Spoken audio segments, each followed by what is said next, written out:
Israel on the weekend was attacked by Iran, which fired more than 300 missiles and drones at Israel in its first ever direct attack on that country. Now, Iran up to now has paid other terrorist groups to attack Israel instead, proxy groups, Hamas in Gaza, Hezbollah in Lebanon, the Houthis in Yemen.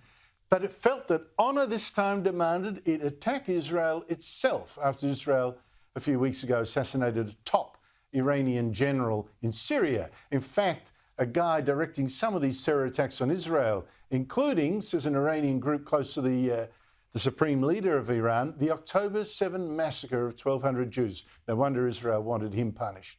Naturally, the Prime Minister, our Prime Minister, is now, even now, demanding that Israel not hit back. We want to see caution exercised.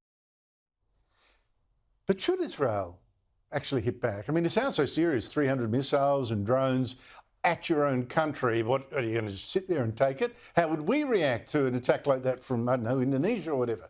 But Iran made sure it was actually more for show. It warned it would attack, plenty of warning. America knew when it would attack. Israel and the US and Britain all got ready. The British sent jets. Even the Jordanians and Saudi Arabians, Arab countries, helped Israel to defend itself. And Iran fired only at military targets. Its drones took hours to get to Israel. By the time it got there, everything was shot down, except for 2 missiles, which caused only minor damage to an airfield out in the desert. No one at all killed. Joining me is the country's top foreign affairs writer, Greg Sheridan, the Australian newspaper. Greg, Iran only fired relatively few of its massive amounts of armaments. Hezbollah on the Lebanese border could have fired 100,000 rockets and overwhelmed the Israeli defence. None of that happened. Was this a real war or just for show? So it's a bit of a mixture, Andrew, very complex. So I think it wanted to hit some Israeli targets. I think they fired more than 100 ballistic missiles. A couple of those got through. Yeah, a couple of those got through and hit an Israeli airbase, but luckily didn't do any damage. I think the Iranians are deeply embarrassed at how incompetent their strike was.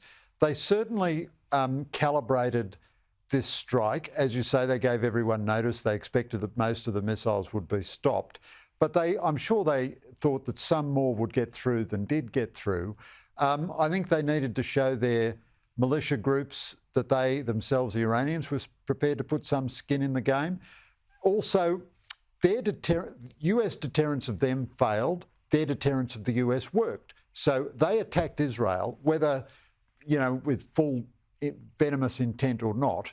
And Biden's reaction is to tell Israel, don't respond, don't respond. He said, you've got to win, bank it. Yeah. Biden told Iran not to attack Israel, and they attacked. So Iranian deterrence worked, American deterrence didn't work. Very good point. So there are some pluses and some minuses.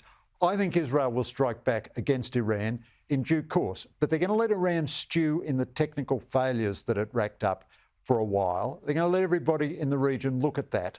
A new demonstration. Right, I'm very much struck by this. If you were right, and it wasn't just a Potemkin attack, it was for real, or semi-real, like I said, warnings and all that kind of thing, but that might explain for a start why Iranian television ran footage allegedly said, look what we've done, fire in the sky, things burning. It was actually a Chilean thing from Chile. Right.